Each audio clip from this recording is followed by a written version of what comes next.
Ever wondered how Sweden, nestled between warring nations, managed to stay out of World War II?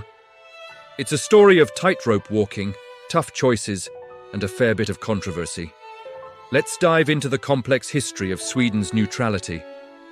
When war clouds gathered over Europe in 1939, Sweden, like its Nordic neighbours, declared neutrality. This wasn't a new policy. Sweden had successfully stayed out of major European conflicts for over a century since the Napoleonic Wars. The government, a coalition led by Prime Minister Per Albin Hansson, was determined to keep the nation safe and sovereign. The Swedish people overwhelmingly supported this stance. They wanted peace, not war. But neutrality is easier declared than maintained, especially when you're surrounded by conflict. The first major test came with the Winter War. In November 1939, the Soviet Union invaded Finland. The Swedes felt a deep connection to their Finnish neighbours. The slogan, "Finland's cause is our cause," echoed across the country. Sweden didn't officially enter the war, but it provided massive aid to Finland. We're talking weapons, supplies, and over 8,000 Swedish volunteers who went to fight alongside the Finns. This was a clear deviation from strict neutrality, a policy sometimes called non-belligerence. They weren't fighting, but they were definitely picking a side. Then, things got even more complicated. On April 9, 1940, Nazi Germany launched a surprise invasion of Denmark and Norway. Suddenly, Sweden was almost completely encircled by German-controlled territory. The Baltic Sea was a German lake, and the western border was now with occupied Norway.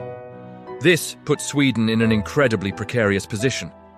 The fear of a German invasion was very, very real. This is where the most controversial part of Sweden's wartime history begins.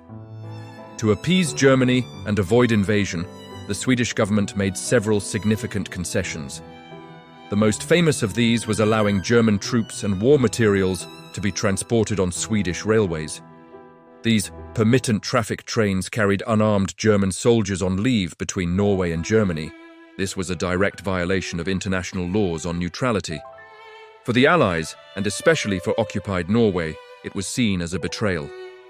But from the Swedish perspective, it was a necessary evil, a bitter pill to swallow to maintain their sovereignty and avoid the fate of their neighbours. But the concessions didn't stop there. Sweden was a major industrial power, and its resources were highly sought after. The most crucial resource? Iron ore. The high-quality iron ore from mines in northern Sweden was absolutely vital for the German war machine.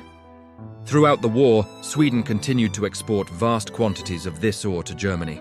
This trade fueled the Nazi military and prolonged the conflict. While it kept the Swedish economy running and arguably gave them leverage with Germany, it also made them complicit in the German war effort. It's a dark stain on their record of neutrality. At the same time, Sweden was also playing a double game. While officially trading with Germany, it secretly maintained contacts with the Western Allies.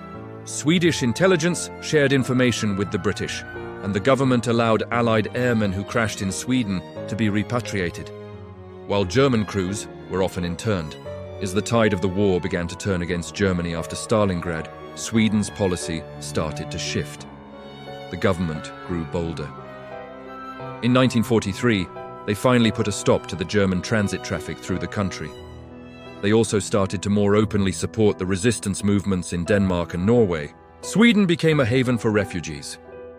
It accepted almost all of Denmark's 7,000 Jews during their famous rescue in 1943, and tens of thousands of Norwegians and other refugees found safety on Swedish soil.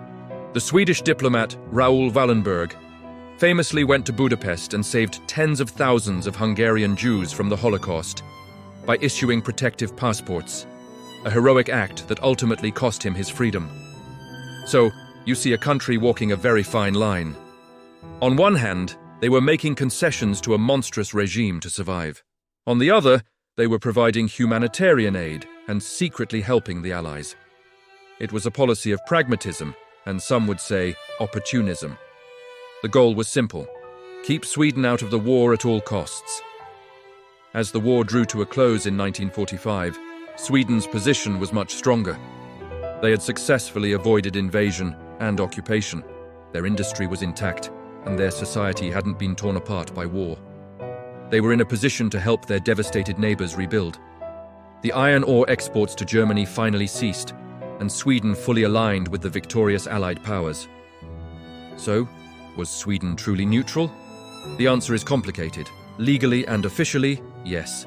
But in practice, their neutrality was bent, twisted, and at times broken.